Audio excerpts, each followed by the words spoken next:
பலரும் நம்மளோட அரசியல் நிகழ்ச்சிகளை தொடர்ச்சியா பாக்குறீங்க. ஆனா சப்ஸ் பண்ண மறந்துறீங்க. நம்ம நேயர்கள் மறக்காம சப்ஸ் பண்ணுங்க. இனி வரக்கூடிய நாட்கள்ல நிறைய அரசியல் பேச வேண்டியது இருக்கு.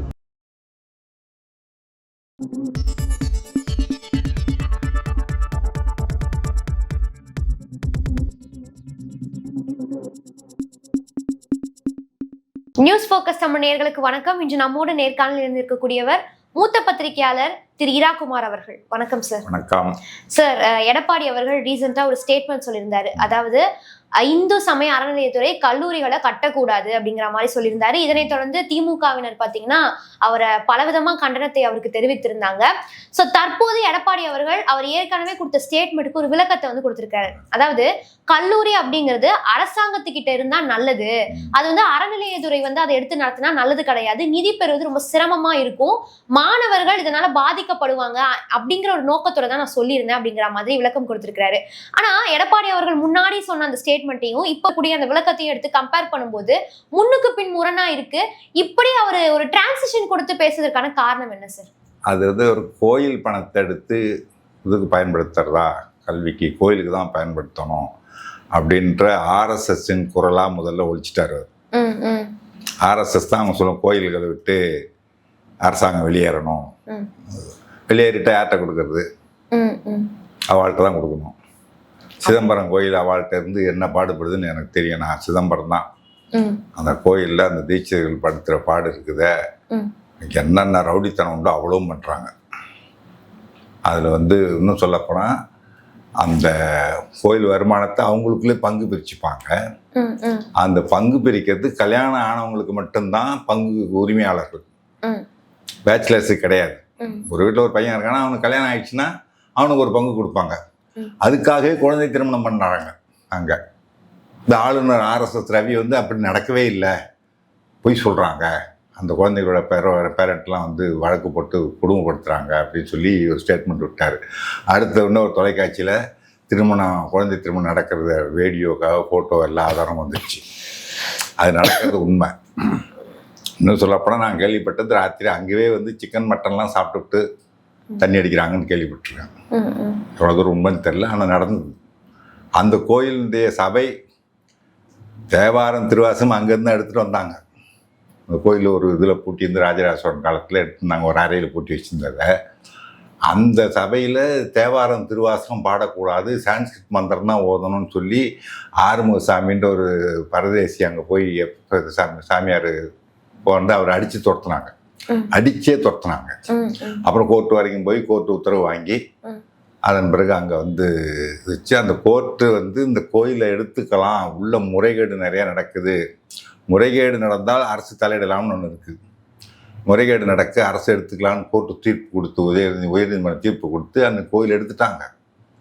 எடுத்த பிறகு பார்த்திங்கன்னா அவங்க அப்புறம் உச்சநீதிமன்றத்துக்கு போனாங்க. அப்போ ஜெயலலிதா ஆட்சி மாற்றி ஜெயலலிதா முதல்வர் ஆனாங்க. அவங்க கண்டுக்காமல் விட்டதுனால அவங்க சாதாரணமாக தீர்ப்பு வாங்கிட்டு வந்துட்டாங்க. திரும்பவும் கோயில் வாங்கிட்டு அந்த எடுத்த காலத்தில் பார்த்திங்கன்னா கிட்டத்தட்ட 8 கோடி ரூபா மிச்சம் வச்சு கொடுத்தாங்க அரசு நிர்வாகத்தில் இருந்தப்ப. அவங்க என்ன சொல்கிறாங்க, வருஷத்துக்கு 300 ரூபா தான் எங்களுக்கு வருமானம் வந்திருக்கு, 1500 ஏக்கர் நல்லா இருக்குது அந்த கோயில், வரதெல்லாம் சாப்பிட்டுட்டு வருமானமே இல்லை அப்படின்னு போய் சொல்கிறது, பக்தர்கள் வசதி பண்ணி கொடுக்கறது இல்லை, இதெல்லாம் நடந்துகிட்ருக்கு. இவங்கள்ட்ட போய் கோயிலை ஒப்படைக்கணுமா? மன்னர்கள் கட்டினது தானே, மன்னர்கள் யார் பணத்தில் கட்டினா? மக்கள் பணத்தில் தான் கட்டினாங்க. அப்போ அது மக்களுக்கு தானே சொந்தம். இப்போ மன்னர்கள் கட்டினது அரசுக்கு தானே சொந்தம். இப்போ அதை வந்து அரசு வெளியேறணும்னு சொன்னால் அது ஆர்எஸ்எஸ் குரலாக வந்து அந்த பணத்தை வந்து கோயிலுக்கு தான் செலவு பண்ணணும், வேறு கல்லூரி கட்ட செலவு பண்ணக்கூடாதுன்னு சொல்லிட்டார். யாரோ எழுதி கொடுத்த சொல்லிட்டார் எடப்பாடி. எழுதி கொடுத்து சொன்னாரா? அப்படிதான் சொல்லியிருக்கணும். அப்புறம் என்ன ஆயிடுச்சு, அவங்க காலத்திலேயே எடப்பாடியே போய் ஒரு கட்டடத்தை திறந்து வச்ச நிர்வாக கட்டடத்தை பழனி ஆண்டவர் தொழில்நுட்ப கல்லூரியில் போய் இருந்திருக்காங்க. அவங்க காலத்திலே அறநிலையத்துறை சார்பில் கட்டியிருக்காங்க. அதெல்லாம் நடந்திருக்கு. பூம்புகாரில் கூட மேலையூரில் அங்கே ஒரு அறநிலையத்துறை சார்பில் ஒரு கல்லூரி இருக்குது. அந்த கல்லூரி என்னன்னா, கல்லூரி கட்டி அதை நிர்வாகம் பண்ணுவாங்களோ அதோட ஆசிரியருக்கு சம்பளம் வந்து அரசாங்கம் கொடுக்கும். எய்டட் காலேஜாக இருக்கும், செல்ஃப் ஃபினான்ஸ் காலேஜ் மாதிரி கிடையாது. செல்ஃப் ஃபினான்ஸ் காலேஜ் சம்பளமும் அந்த கல்லூரியில் வர வருமானத்துலேருந்து கொடுக்கணும். அரசு நிதி உதவி பெறும் பள்ளிகள் இருக்கு பார்த்தீங்கன்னா, பழைய ஸ்கூல்லாம் ப்ரைவேட் ஸ்கூலாக இருக்கும், ஆனால் டீச்சர்ஸுக்கு சம்பளம் வந்து கவர்மெண்ட்லேருந்து வரும். அது போல தான் கொடுக்குறாங்க. அது வந்து இன்னும் நிறைய மாணவர்கள் படிக்கிறதுக்கு, ஏழை மாணவர்கள் அரசு கல்லூரினா சம்பளம் இது குறைவு தான், கல்வி கட்டணம், படிக்கிறதுக்கு நிறைய வாய்ப்பு இருக்கும். படிக்கிறதுக்கு ஒரு இதை பயன்படுத்தலைன்னு சொன்னால் எப்படின்னு ஒரு விமர்சனம் வந்த உடனே இவர் வந்து அதை வேறு மாதிரியா திசை திருப்பி மாற்றி குழப்புறாரு. அப்படி சொல்ல இப்படி சொல்ல அப்படின்ட்டு. ஏன்னா அவரே போய் திறந்து வச்சிருக்காரு, அது மறந்து போச்சு அவருக்கு. ஓகே சார், இப்போ நிதி சார்ந்து எடப்பாடி அவர்கள் சொன்ன கருத்து ஒரு பக்கம் இருக்கட்டும், அவர் இன்னொன்னு என்ன சொல்றாருன்னா கோயில்களை பார்த்தா திமுகவுக்கு கண்ணு ஊத்துது அப்படிங்கிற மாதிரி சொல்றாரு. இதை நம்ம எப்படி எடுத்துக்கிறது, இதை நீங்க எப்படி பாக்குறீங்க? திமுகவை பார்த்தா அவருக்கு கண்ணு ஊத்துது, அவ்வளவுதான் மேட்ரு. ஏன் 4000 கோயிலுக்கு கும்பாபிஷேகம் பண்ணியிருக்காங்க 4 வருஷத்துல. பண்ணதுண்டா? இவங்க ஆட்சியில கூட பண்ணதில்லை. அவ்வளோ கோயில் கும்பாபிஷேகம் பண்ணியிருக்காங்க. இன்னும் சொல்ல போனால் 100 ஆண்டு காலமாக ஓடாமல் இருந்த திருவாரூர் தேரை ஓட விட்டவர் கலைஞர். 100 ஆண்டா ஓடாமல் இருந்துச்சு. பெல் நிறுவனத்தில் சொல்லி அதுக்கு அந்த சக்கரம் போட்டு அதுக்கான பேரிங்லாம் வச்சு பிரேக்கெலாம் ஏற்பாடு பண்ணி அந்த திருவாரூர் தேரை ஓட விட்டவர் கலைஞர். இப்பவும் சொல்கிறேன், பட்டீஸ்வரத்தின் கோயில் திருத்தேர் 100 ஆண்டு காலம் ஓடாமல் இருந்தது. இப்போ இந்த முதலமைச்சர் ஆட்சியில் முயற்சி எடுத்து அந்த தேர் இப்போ ஓடுறதுக்கு வெள்ளோட்டம் நடந்துச்சு. பட்டீஸ்வரங்கள் 100 ஆண்டா ஓடாமல் இருந்த தேரை ஓட விட்டவர் முதலமைச்சர் ஸ்டாலின். அப்புறம் என்ன உறுத்துது? அதாவது என்ன அர்த்தத்துல அதை சொல்றாரு? இந்துக்களை பார்த்தா பிடிக்கல அந்த மாதிரி அர்த்தத்துல அவர் ஒரு முடிவுக்கு வந்துட்டாருங்க. சிறுபான்மையினர், கிறிஸ்தவர்கள், முஸ்லீம்கள் சிறுபான்மையினர் வாக்கு நமக்கு கிடைக்காதுன்னு முடிவுக்கு வந்துட்டாரு. அது மாதிரி நம்ம பிஜேபி மாதிரி நம்ம இந்துக்கள் வாக்குகளாவது நம்ம வாங்க பார்ப்போம். இந்துக்கள் வாக்குகளை போலரைஸ் பண்ணி வாங்கலாம். பிஜேபியாலே முடியல, ஒருத்தனை வாசமும் முட்டி மோதி ஒன்னால முடியுமா? நீ போய் இந்துத்துவ கட்சியா மாற முடியுமா? அப்போ ஓட்டுக்காக தான் பேசுறாரா? ஓட்டுக்காக தான் பேசுறாரு. அண்ணா பேரையும் திராவிடன்ற கட்சி பேரையும் வச்சுக்கிட்டு, கட்சியில அண்ணா திராவிடன்லாம் வச்சுக்கிட்டு நீங்க போயிட்டு இந்துத்துவ பிஜேபி குரல்ல ஒழிச்சா மக்கள் நம்புவாங்களா? காரி துப்ப மாட்டாங்க. ஓட்டுக்காக பேசலாமா? நீ ஓட்டு சிறுபான்மை வாக்கு ஒன்று கிடைக்கலன்னா கிடைக்கிறது என்ன பண்ணும் அதை பண்ணும். அதுக்காக தான் வெளியில் வந்தார் மக்களவை தேர்தல். அப்போ பிஜேபி ஓட்டு நம்ம கிடைக்க மாட்டேங்குது. அதுவே வந்து பிளான் ஏ பிளான் பின்னு 2 பேரும் பேசி வச்சுக்கிட்டு வந்தது தான். அதை நான் அந்த இவங்க கூட்டணி முறியுதுன்னு சொல்கிற அறிவிப்பு வெளிவரத்துக்கு 1 மாதம் முன்னாடியே நான் சொன்னேன் ஒரு சேனலில். 2 திட்டம் வச்சிருக்குது பிஜேபி, பிளான் ஏ பிளான் பின்னு. ஒன்று 2 பேர் சேர்ந்து நிற்கிறது. ஒருவேளை அதில் வெற்றி பெற வாய்ப்பு இல்லை, சிறுபான்மை வாக்குக்கு போயிடுச்சுன்னா பாதிக்கும்னு சொன்னால் பிரிஞ்சு நிற்கிறது. பிரிஞ்சு நின்று ஒரு 4 சீட்டு ஜெயிச்சா அப்புறமா போய் பிஜேபியில் சேர்ந்துக்கிறது. அதுதான் பிளான். தமிழ்நாட்டிலேருந்து ஒரு 5 எம்எல்ஏ எம்பியாவது வரணும் அப்படின்னு பிளான் பண்ணி தான் பிரிஞ்சு நின்னாங்க. அதுலேயும் கிடைக்கல.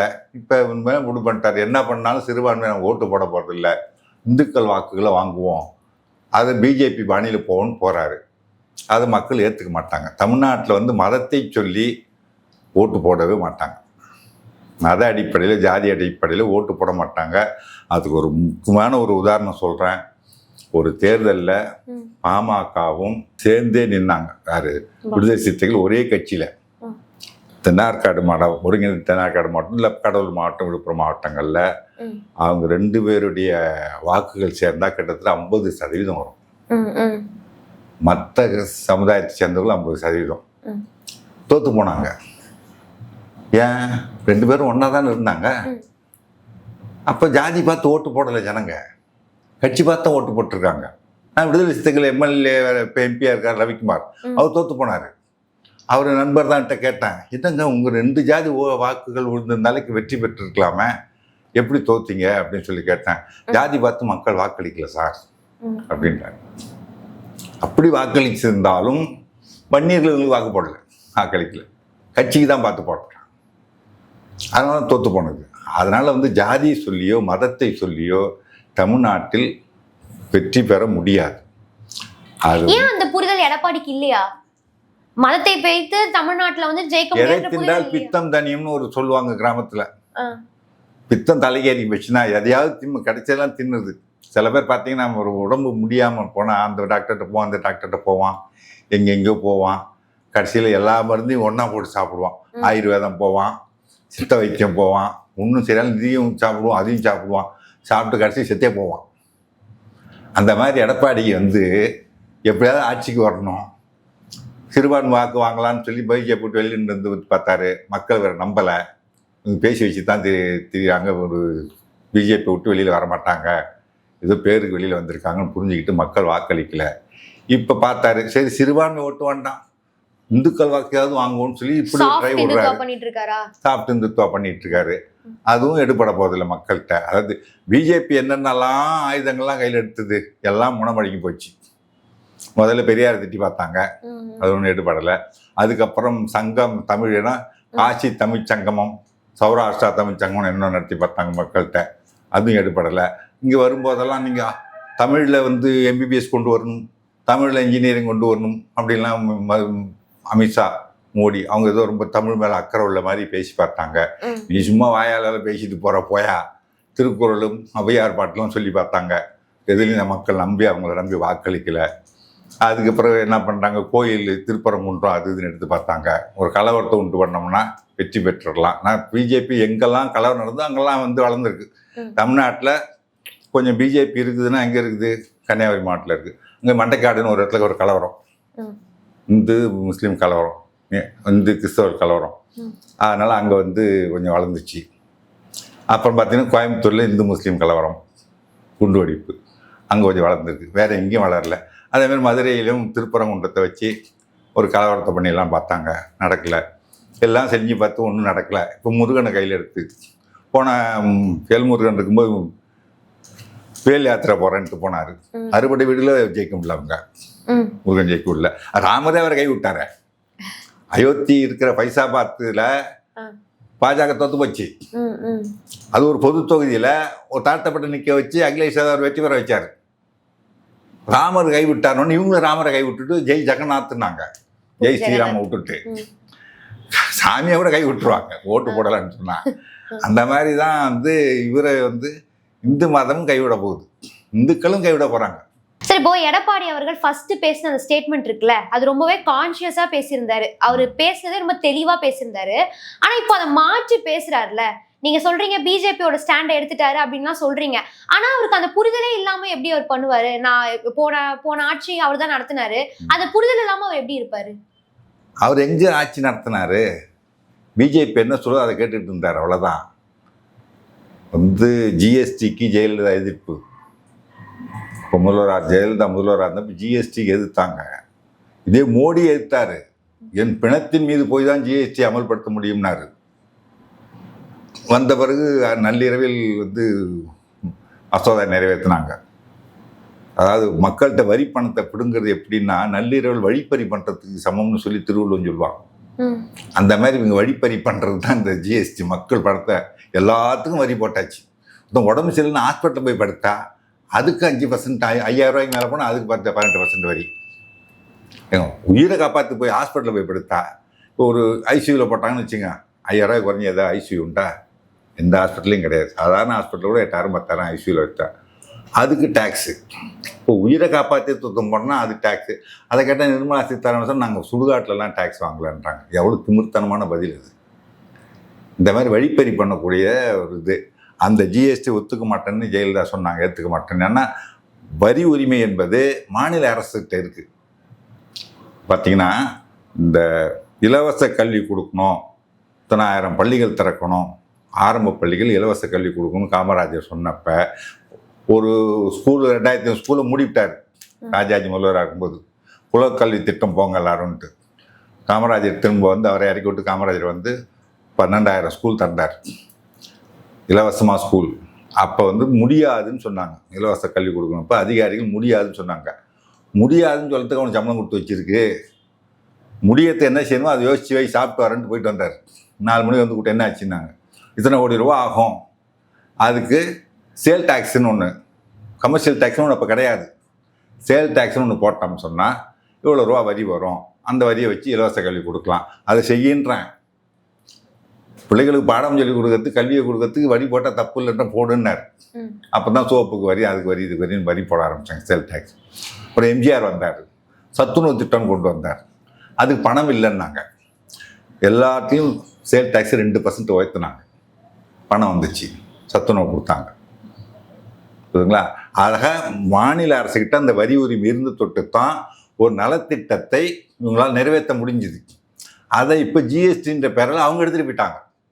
இப்போ ஒன்றிய அரசு எடுத்துகிட்டு போயிடுச்சு. இப்போ மாநில அரசு நினச்சா ஒரு டாக்ஸை ஏற்ற முடியாது, ஒன்றிய அரசு நினச்சா ஏற்றலாம் இறக்கலாம், அது மாதிரி போயிடுச்சு. அதனால் மாநில அரசோட உரிமை பறிப்பு, நிதி ஆதாரத்தை பறிக்கிறீங்கன்னு சொல்லி ஜெயலலிதா எதிர்ப்பு தெரிவித்தாங்க. இந்த எடப்பாடி ஏற்றுக்கிட்டாரு, நீட்டு ஏற்றுக்கிட்டாரு, உதயமின் திட்டம் ஏற்றுக்கிட்டாரு. அந்த போல் இந்த நகராட்சி ஊராட்சிகளும் சொத்து வரி இத்தனை வருஷத்துக்கு ஒரு முறை ஏற்றணும், ஏற்றலாம் உங்களுக்கு கொடுக்க வேண்டிய பணத்தை கொடுக்க மாட்டோம் அப்படின்னு சொன்னாங்க. அதில் கையெழுத்துப்பட்டார். எல்லாத்தையும் பண்ணிட்டு சிஏஏ என்ஆர்சி எல்லாமும் ஒத்துக்கிட்டு வந்துட்டார். இப்போ வந்து நாங்கள் உரிமைகளை பாதுகாப்போம், தமிழ் மக்களை மீட்போம். யார்கிட்ட மீட்க போகிறார் மக்களை? பின்ன கொடுங்கோளர்கள் கையில் இருக்காங்க தமிழ்நாட்டு மக்கள். தமிழ்நாட்டை மீட்போம். இவர் முதல்ல இவர்கிட்ட பிஜேபியில் இவரை மீட்டுக்கிட்டு வரட்டும், அதுக்கப்புறம் தமிழ்நாட்டை மீட்கிறத பார்ப்போம். தமிழ்நாடு அடகு வைக்காமல் இருந்தால் போதும், இவர் மீட்க வேண்டாம். ஆட்சிக்கு வந்தால் திரும்பவும் தமிழ்நாடு பாஜகவோட அடகு வைக்கப்படும், தமிழ்நாட்டு உரிமைகள் அடகு வைக்கப்படும். இது சுதந்திரமாக செயல்பட முடியாது. கூட்டணி இல்லாமல் இருந்தப்ப சுதந்திரமாக செயல்பட முடியும் 4 ஆண்டு. இவர் ஏன் பிஜேபி சொல்றதெல்லாம் கேட்டுட்டு தானே இருந்தாரு? ஏன் அவங்க சொல்றதா? ஏன் அவங்களுக்குள்ள பிரச்சனை பிளவு வந்துச்சு. ஓபிஎஸ்க்கும் அவருக்கும் பிஜேபி தான் 2 பேரும் சேர்த்து வச்சுது. பிஜேபி சொல்லி தான் நான் துணை முதலமைச்சர் பதவி ஏற்றுக்கிட்டேன்னு சொல்லி ஓபிஎஸ் சொன்னார்ல. 2 பேரும் யார்? அந்த ஒரு மகாராஷ்டிரா பொறுப்பு கவர்னர் இருந்த வித்யாசாகர், அவர் 2 பேரும் மேடையிலே கூப்பிட்டு 2 பேரும் கை சேர்த்து வச்சார்ல. கவர்னர் வேலையாது? கவர்னர் 2 கட்சி ஒன்று சேர்த்து வைக்கிறது, 2 பிளவுபட்ட கட்சி சேர்த்து வைக்கிறது கவர்னர் வேலையா? அது செஞ்சாங்கல்ல. போயிட்டு அங்கே போய் உண்ணாவிரதம் தர்ம யுத்தத்துக்கு ஜெயலலிதா சமாதியில் போயிட்டு தியானம் பண்ணுன்னு சொல்லி சொன்னது யார்? ஒரு ஆர்எஸ்எஸ்காரர் தானே. அந்த கட்சியை உடைச்சதும் அவங்க தான். திரும்ப அந்த கட்சி சேர்த்து நான் உன்னை காப்பாற்றுறேன், அப்படி நான் சொல்கிறதெல்லாம் கேளு, உன்னை காப்பாற்றுறேன் அப்படின்னு இவங்களுக்கு அடிமையாக்குனதும் பிஜேபி தானே. அப்படி இருக்கும்போது கூட்டணி ஆட்சின்னு சொல்கிறாரு அவர். இவங்க கூட்டணி ஆட்சி இல்லைன்னாங்க. இப்போ என்ன சொல்கிறாங்க? அதிமுகவிலிருந்து ஒருவர் முதல்வர் ஆவார்ன்றாங்க. அப்போ எடப்பாடி தானே அந்த ஆட்சிக்கு இப்போ கட்சிக்கு தலைவர். இப்போ எடப்பாடி தானே ஆவார்னு சொல்லணும். அமித்ஷா அதை சொல்லலையே. அதிமுகலேருந்து ஒருவர்னு சொல்லி சொல்லும்போது அப்போ இவங்க இன்னொரு பிளான் வச்சுருக்காங்க. நான் சொல்கிறபடி நீ கேட்கலன்னா நான் ஒரு செங்கோட்டையன் ஆக்குவேன், ஒரு எஸ்பி வேலுமணி ஆக்குவேன், யாரை வேணால் ஆக்குவேன், கட்சியை உடைப்பேன். இப்போ முதல்ல எதுக்கு திடீர்னு சும்மா எங்கோ இருந்த செங்கோட்டையனை கூட்டு எதுக்கு பேசுனாங்க? டெல்லிக்கு வர வச்சு நிர்மலா சீதாராமன் கூப்பிட்டு பேசினாங்களா? எல்லாம் பேசுகிற எதுக்கு? நீ கூட்டணிக்கு வரலன்னா செங்கோட்டையன் வச்சு கட்சியை உடைப்பேன் அப்படின்னு மிரட்டல் தானே. ரைடு விட்டு மிரட்டல், கையை பிடிச்சி முறுக்கி தானே கூட்டாந்து கூட்டணியில் உட்கார வச்சுருக்காங்க. வாயே திறக்க விடாமல் அமித்ஷா தான் அறிவித்தார். தமிழ்நாட்டில் கூட்டணி கட்சிக்கு தலைவர் யார்? கூட்டணிக்கு பெரிய கட்சி தான் தலைவராக இருக்கும். அதிமுக தான் தலைமை, எடப்பாடி தலைமை தான், அதிமுக தலைமை தான் கூட்டணி. அப்போ அவரில் அறிவிக்கணும். அவர் வாயை மூடிட்டு உட்காருன்னு சொல்லிவிட்டு அமித்ஷா அறிவிக்கிறாரு. இவர் வாயே திறக்கல, இதேன்னு உட்காந்துருந்தார். அப்போ இவங்க என்ன பண்ண போகிறாங்க? திரும்ப ஆட்சிக்கு வந்துச்சுன்னா தமிழ்நாட்டினுடைய உரிமைகள் பூராத்தும் எல்லாத்தையும் பறிப்பாங்க, மாநில உரிமைகள்லாம் பறிப்பாங்க. இங்கே வந்து என்ன சொல்கிறாங்க? இந்த 1000 ரூபா மகளிர் உரிமை தொகை கொடுக்கறது, கல்லூரிகளுக்கு மாணவர்கள் படிக்கிறதுக்கு 1000 ரூபா கொடுக்க, அரசு பள்ளியில் படித்து வர மாணவர்களுக்கு 1000 ரூபா கொடுக்குறது, இதெல்லாம் வந்து ரேவடி கல்ச்சர், இலவசம் கொடுத்து கெடுக்கிறாங்க அப்படின்னு சொல்லிட்டு போனாங்க தானே. திரும்ப வந்து இதெல்லாம் ரேவடி கல்ச்சர், இதெல்லாம் நிறுத்து அப்படின்னா எடப்பாடி நிறுத்தி தான் ஆகணும். சார், இப்போ எனக்கு இந்த இடத்துல ஒரு டவுட் வருது. என்னன்னா, எடப்பாடி அவர்கள் அந்த சொன்ன ஸ்டேட்மெண்ட், அந்த அறநிலையத்துறை பத்தி சொன்ன ஸ்டேட்மெண்ட் அப்படிங்கிறது எங்கன்னா அந்த ரோட் ஷோல சொல்றாரு, மக்கள்கிட்ட தேர்தல் பிரச்சாரம் பண்ணும்போது சொல்றாரு.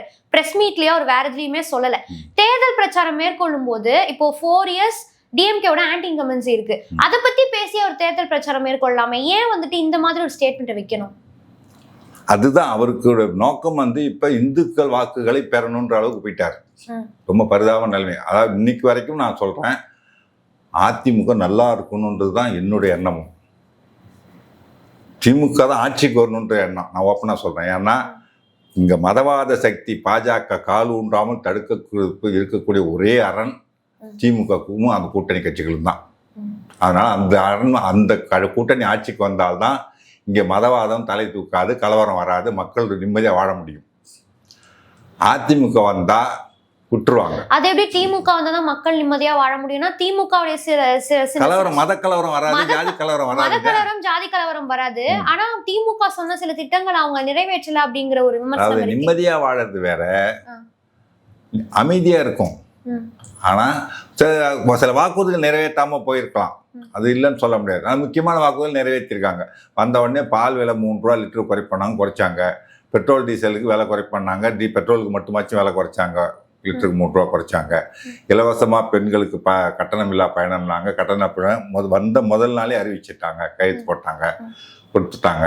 இப்போ காலை உணவு திட்டம், அருமையான திட்டம், வாக்குறுதி சொல்லாதது கொடுத்துருக்காங்க. ஆனா மின் கட்டண உயர்வு இருக்கே, அதுதான் சொல்றேன். மின் கட்டண உயர்வு காரணம் எடப்பாடி உதயமின் திட்டத்தில் அவங்க கையெழுத்து போட்டாங்க. இத்தனை வருஷத்துக்கு ஒரு முறை 1% மின் கட்டணத்தை உயர்த்தணும் அப்படின்ல ஒப்புக்கொண்டு கையெழுத்து போட்டதுனால தான் வேற வழி இல்லாமல் மின் கட்டணத்தை உயர்த்த வேண்டிய நிலைமைக்கு ஆளாயிட்டாங்க. சரி, அது ஒரு பக்கம் இருந்தாலுமே தொழிலாளர்களுக்கு சில ரூல்ஸ் பிஜேபி இங்க பிக்ஸ் பண்றாங்க. அதை எதிர்த்து தேசிய அளவுல பந்த் பண்றாங்க தொழிற்சங்கங்கள். அதுல திமுகவுடைய தொழிற்சங்கங்களே போய் நாங்க பண்றோம்னு போனாலும் திமுக ஏன் தடுக்குது? மக்களுக்காக அதை பண்ணுங்கன்னு சொல்ல வேண்டியது. அது ஒரு இடத்துல நின்று ஒரு ஆர்ப்பாட்டம் பண்ணிட்டு போனா தடுக்க போறதில்ல போலீஸ். அனுமதி பெறாதல் வேற ஒரு இடத்துல போய் பண்ணா போலீஸ் தடுக்க தான் செய்யும். அது திமுக காரங்களா இருந்தாலும் தடுக்க தான் செய்யும். ஏன்னா மக்களுக்கு இடையூறா இருக்கும். அந்த இடத்துல ஆர்ப்பாட்டம் பண்ணா, போய் சாலை மறியல் பண்ணா உங்களுக்கு இடையூறு தானே. நீங்க போக வேண்டிய இடையூறா இருக்கு அப்படிங்கிறதுக்காக மக்களுக்காக செய்ய வேண்டிய ஒரு விஷயத்தை செய்யக்கூடாது தடுக்கிறது நல்லதா? அதாவது போராட்ட உரிமை எல்லாருக்கும் உண்டுங்க. அந்த போராட்ட உரிமையை கொடுக்குறாங்க. சொல்ற இடத்துல போயிட்டு ஆர்ப்பாட்டம் பண்ணுன்னு, நான் சாலை மறியல் தான் பண்ணுவேன் அப்படின்னு சொன்னா அரசு தான் பண்ணுவாங்க. சாலை மறியல் பண்ண என்ன ஆகும்? போக்குவரத்து நெரிசல் ஆகும், மக்கள் போய் சேர முடியாது ஒரு இடத்துக்கு, இல்லையா? ஒருத்தவங்க ஃப்ளைட்டை பிடிச்சி போகணும் எப்போ போக முடியாது. ஒருத்தருக்கு ஒரு இன்டர்வியூ போகணும்னு நினச்சி போவான், போய் சேர முடியாது. ஒரு தேர்வு எழுத்து போகணும்னு போவான், போய் சேர முடியாது. அப்போ என்ன ஆகும்? மக்களுக்கு இடையூறு தானது. மக்களுக்கு இடையூறாக இருந்தால் தடுக்க தான் செய்வாங்க. அது திமுகவாக இருந்தாலும் தடுக்கிறாங்க. அதை பாராட்டணும். நீங்கள் திமுக தொழிற்சங்கமே சாலை மறியல் பண்ணாலும் அரசு பண்ணுறது திமுக அரசுன்னு சொன்னால் பாகுபாடு இல்லாத இந்த அரசு நடவடிக்கை எடுக்குதுன்னு பாராட்டணும் மொழிய. அது தப்புன்னு சொல்லக்கூடாது. அது மக்களுக்காக நாங்க நலன் பண்றோம்னு சொல்றாங்க. அப்ப அது தப்புன்னு தான் சொல்ல முடியும். அது தடுத்தா மக்கள் நலனுக்காக நீங்க போராட்டம் நடத்துங்க. போராட்டமே நடத்தக்கூடாதுன்னு சொல்லல. எந்த இடத்துல போராட்டம் நடத்தும், ஒரு அங்கங்க குறிப்பிட்ட இடத்துல மக்களை பாதிக்காத அளவில் போராட்டம் நடத்துறதுக்கு இடங்களா முன்னாடியே கண்டுபிடிச்சி அந்த இடத்துல போராட்டம் நடத்த அனுமதி கொடுக்குறாங்க. நான் அதெல்லாம் விட்டு நான் வேற இடத்துல போய் போராட்டம் நடத்துவேன், அந்த அலுவலகத்துக்கு முன்னாடி போராட்டம் நடத்துவேன், அங்கே போய் ஒரு சாலை மறியல் பண்ணுவேன் அப்படின்னு சொன்னால் அரசு தான் பண்ணுவாங்க. அது எந்த அரசாக இருந்தாலும் மக்களை பாதிக்கக்கூடிய விஷயத்தில் செயலில் ஈடுபட்டால் போலீஸை வச்சு தடுக்க தான் செய்வாங்க. அதை தடுத்துட்டு மீறி போகிறேன்னு சொன்னால் கைது பண்ணி, என்ன கைது பண்ணுறது என்ன, கொண்டு போய் கல்யாண மண்டபத்தை வச்சு மத்தியானம் தயிர் சாதம் கொடுத்து சாயங்காலம் அனுப்பிட போகிறாங்க, அவ்வளோதான். அது கூட செய்யாமல் இருக்க முடியுமா? ஒரு அரசு செய்யத்தான் செய்வாங்க. ஓகே சார், இப்போ தொடர்ந்து உங்கள் மு.க. ஸ்டாலின் அவர்கள் எடப்பாடியை பார்த்து வைக்கக்கூடிய விமர்சனம் அப்படிங்கிறது துரோகத்தின் மறு உருவம் தான் எடப்பாடி அப்படிங்கிற மாதிரி சொல்றாரு. இதை பத்தி நீங்க என்ன நினைக்கிறீங்க? ஆமா, வரிசையா அதானே பண்ணியிருக்கேன். என்ன யாருக்கு துரோகம் பண்ணாரு அவரு? முதல்ல அவர் எப்படி முதல்வர் ஆனாரு? சசிகலா காலில் விழுந்து, ஒரு நாற்காலிக்கும் மேசைக்கு நடுவில் ஊர்ந்து போய் காலில் விழுந்து தான் முதல்வர் ஆனார். இப்போ என்ன கேட்குறாரு? நீ யாரு? நீ என்ன பண்ண? நீ எனக்கு என்ன செஞ்ச? நான் உழைச்சி மேலே வந்தேன், கொஞ்சம் கொஞ்சமாக முதல்வர் ஆனேன் அப்படின்னு சொல்றாரு. இது துரோகமா இல்லையா? சசிகலா 1000 குறைகள் இருக்கலாம், அது வேற, அது விட்டுருங்க. அது நான் அதில் உடன்பாடு கிடையாது. சசிகலா முதல்வராவதிலையோ கட்சி பொதுச் செயலாளர்லையோ எனக்கு உடன்பாடு கிடையாது, அது வேற. ஆனால் இவரு சேர்ந்து தான் பொதுச் செயலாளர் ஆக்குனாரு. இவரு சேர்ந்தா முதல்வர் தேர்ந்தெடுத்தாரு. அந்த அம்மா ஜெயிலுக்கு போதுன்னு உடனே காலில் விழுந்து முதல்வர் ஆனார்ல. இப்போ நீ யாரு? கட்சிக்கு உனக்கு என்ன சம்பந்தம்? கட்சி விட்டு வெளியில போ. சரி, ஓகே, அது அவங்க உட்கட்சி பிரச்சனை, அதை பத்தி நம்ம பேச தேவையில்லை. ஏன்னா துரோகம் தானே அது. நான் கேட்கறது சொல்லுங்க, சசிகலாவுக்கு செய்த துரோகமா இல்லையா? சார், இதே விமர்சனத்தை அதிமுக திமுக பார்த்து வைக்கிறாங்க. என்னன்னா, துரைமுருகன் போன்ற சீனியர் எல்லாம் இருக்கும்போது துணை முதல்வர் பதவியை நீங்க உதயநிதி ஸ்டாலின் கொடுத்தீங்கன்ற விமர்சனம் வைக்கிறாங்களே. நான் கேட்கல, அதிமுக கேட்கறாங்க. அதுதான் நான் சொல்றேங்க. பேராசிரியர் ஒரு முறை அப்ப எதிர்கட்சி, இப்போ முதலமைச்சராக இருக்கக்கூடிய ஸ்டாலின் தலைமையில் ஒரு போராட்டம், அவருக்கு வாழ்த்தி வழி அனுப்பக்கூடிய ஒரு விழா, ஒரு பொதுக்கூட்டம் நடக்குது பவர் ஹவுஸ்கிட்ட கோடம்பாக்கத்தில். அதில் பேராசிரியர் பேசுகிறாரு. இது சிலர் கேட்கிறார்கள், கலைஞருக்கு பிறகு நீங்கள் ஸ்டாலின் தான் அடுத்த தலைவராக வேண்டுமா நீங்கள் ஆகக்கூடாது என்று கேட்கிறார்கள். கலைஞரை விட ஒரு வயது மூத்தவன் நான், கலைஞரை விட ஒரு வயது மூத்தவன் நான், அவருக்கு வாரிசு என்று சொன்னால் கேட்பவன் சிரிப்பான். அடுத்த ஒரு இளைஞர் தான், 25 வயதில் இருக்கக்கூடிய சிந்தனை திறனும் செயலாற்றல் இப்போது எனக்கு இருக்குமா? நிச்சயமாக இருக்காது. ஆக வயது குறைவான இளைஞர் தான் இந்த இயக்கத்துக்கு அடுத்த தலைவராக வர வேண்டும். அப்படி பார்த்தால் ஸ்டாலின் தான் என் கண்ணில் படுகிறார். ஏன் பொன்முடி இல்லையா, டிஆர் பாலு இல்லையா என்று கேட்கலாம். அவர்கள் உழைப்பை மதிக்கிறேன், போற்றுகிறேன். ஆனாலும் தமிழகம் முழுவதும் எல்லோராலும் அறியப்பட்டவராக, தொண்டர்களால் ஏற்றுக்கொள்ளப்பட்டவராக ஒரு யார் இருக்கிறன்னு சொன்னால் ஸ்டாலின் தான் இருக்கு. அதனால் நான் ஸ்டாலினை தான் வழிமொழிகிறேன். கலைஞரோட ஒரு வயசு மூத்தவர் வாரிசாக வரக்கூடாது, அடுத்த இடம் துணை முதலமைச்சராக வேண்டாம், என்ன துணை முதலமைச்சர் போட்டு ஸ்டாலினை போடுங்க துணை முதலமைச்சர்னு கொடுத்தார் பேராசிரியர். அவரோட மூத்த தலைவராக, அவரோட பெரிய தலைவராக துரைமுருகன் இல்லை. பேராசிரியர் ஏற்றுக்கிட்டு அடுத்தது ஸ்டாலின் தான் வரணும். துணை முதலமைச்சர் என்பது முதலமைச்சருடைய சுமையை பகிர்ந்து கொள்ளக்கூடிய ஒரு பொறுப்பு தானே அது. உங்கள் சுமையை பகிர்ந்துக்கிறதுக்கு என்னால் முடியாது, உங்களோட ஒரு வயசு மூத்தவன் நான், என்னால் முடியாது, ஸ்டாலினை துணை முதலமைச்சர் ஆக்குங்கன்னு சொன்ன பேராசிரியர் எங்கே? முதலமைச்சர் ஸ்டாலினை விட 15 வயசு மூத்தவர் யார்? துரைமுருகன். அவரை போய் அவருடைய சுமையை பகிர்ந்துக்கோ அப்படின்னு சொன்னால் சரியாக இருக்குமா? அது ஒரு இளைஞரை போட்டால் தான் முடியும். அது எல்லாரும் ஏற்றுக்கொள்ளக்கூடிய, கட்சியில் எல்லாரும் ஏற்றுக்கொள்ளக்கூடியவராக இருக்கணும். அப்போ அது ஸ்டாலின் அவர்கள் பண்ணதும் எடப்பாடி அவர்கள் பண்ணதும் ஒண்ணு கிடையாதுன்னு சொல்றீங்க? எடப்பாடி பண்ணது என்ன? எடப்பாடி துரோகம் பண்ணிட்டாரு. அது துரோகம். இது துரோகம் என்ன இருக்குது இதுல? அவருடைய சுமையை பகிர்ந்துக்கிறதுக்கு யாரால முடியும்? யாரை போட்டால் கட்சியில் பிரச்சனை இல்லாமல் இருக்கும், யாரை போட்டால் மக்கள் ஏற்றுப்பாங்க அப்படின்னு தானே வரும். திடீர்னு கொண்டு வந்து துணை முதலமைச்சர் ஆகிட்டு அப்புறம் கொண்டு எலெக்ஷன் நிற்க வைக்கலையே. எலெக்ஷன் நின்று மக்கள் ஓட்டு போட்டு எம்எல்ஏ ஆகி அமைச்சர் ஆகி அதுக்கப்புறம் தானே வராரு. அதில் என்ன இருக்குது துரோகம்? எடப்பாடி செய்தது. அதுக்கப்புறம் ஆட்சிக்கு எம்எல்ஏக்கள் குறைவாக இருக்குது, மெஜாரிட்டி இல்லை. என்ன பண்ணாங்க? பிஜேபி வந்து சேர்த்து வச்சு இவருடைய ஓபிஎஸ் ஆதரவில் தான் 4 ஆண்டுகள் ஆட்சி பண்ணார். அந்த ஆதரவு எம்எல்ஏக்கள் 12 பேரோட ஆதரவால் தான் 4 ஆண்டுகள் ஆட்சியில் இருந்தார். ஆட்சி போன உடனே ஓபிஎஸ்ஸே கட்சி விட்டு நீக்கிட்டார. அவர் தயவில் தான் 4 வருஷம் ஆட்சியில் இருந்தேன். ஓபிஎஸ்ஸே கட்சி விட்டு நீக்கிட்டார். துரோகம் இல்லையா? அந்த 4 ஆண்டுகளுடைய ஆட்சியில் இருக்கிறதுக்கு பிஜேபி தானே சப்போர்ட்டாக இருந்துச்சு. அந்த பிஜேபி 2024 மக்களவை தேர்தலை கைட்டி விட்டாரு. அது துரோகம் இல்லையா? அதுதான் துரோக வரலாறு. உங்களுடைய நேரத்தை ஒதுக்கி இந்த நேர்காணல் கலந்து கொண்டதுக்கு மிக்க நன்றி. நன்றி, வணக்கம்.